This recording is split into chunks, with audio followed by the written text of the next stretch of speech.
Buenos días, chicos, y bienvenidos a la clase de hoy del 18 de marzo de 2020. Bien, pues hoy vamos a ver una cosa que no pudimos trabajar con el puzzle de Aronson, que son las composiciones de funciones. Mirad, para componer dos funciones me remito primero a la composición o cuando sustituimos en una función por un número.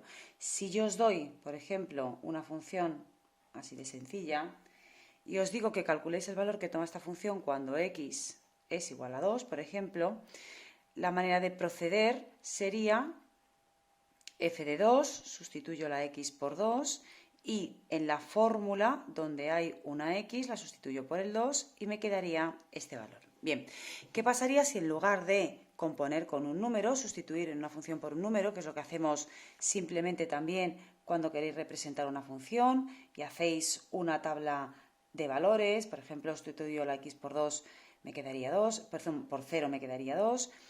¿Qué es lo que yo voy a hacer cuando tengo que componer dos funciones? Bien, lo primero es poner las dos funciones. Voy a poner dos funciones muy sencillitas. A una la llamo f de x y a la otra g de x, que puede ser, por ejemplo, x al cuadrado más 3. Bien, ¿cómo indico yo o cómo sé yo que estoy componiendo funciones? Vale, pues si por ejemplo yo quiero componer estas dos funciones, la manera de componerla es así, o la manera de escribirlo: g compuesta en f, ¿vale? Sería al contrario. Veis que es un pequeño círculo el que me indica la composición. También se puede escribir con corchetes, ¿vale? La que va en segundo lugar, la segunda función, que en este caso yo la he llamado g de x, es lo que voy a poder sustituir, es lo que voy a tener que sustituir en f de x. ¿Cómo lo hago? Bien, mirad, mi función f es x más 2. ¿Veis que tengo una x? Bien, pues esa x la tengo que sustituir, ¿vale? Voy a dejar el hueco. Cambio de color y ¿a quién sustituyo? Si en lugar de antes lo que he hecho he cogido el 2 y lo he sustituido la x, pues en este caso, en lugar de sustituir un número, voy a sustituir una función, que en este caso es esta de aquí, x al cuadrado más 3, ¿vale? Esto es lo que he sustituido en la x de la función.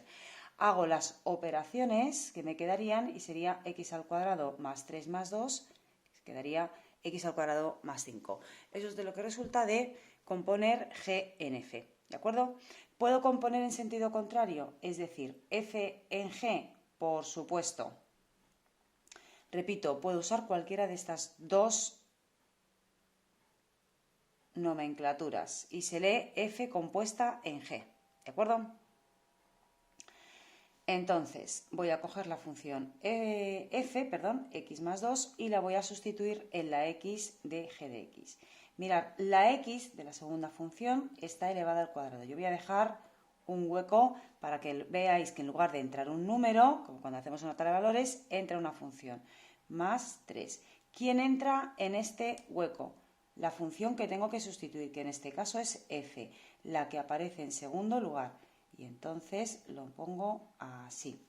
En este caso, veis que x más 2, todo y al cuadrado más 3, puedo resolver. Esto es una identidad notable, cuadrado del primero más 2 veces el primero por el segundo, más el cuadrado del segundo, más 3. Y me queda x al cuadrado más 4x más 7. ¿De acuerdo?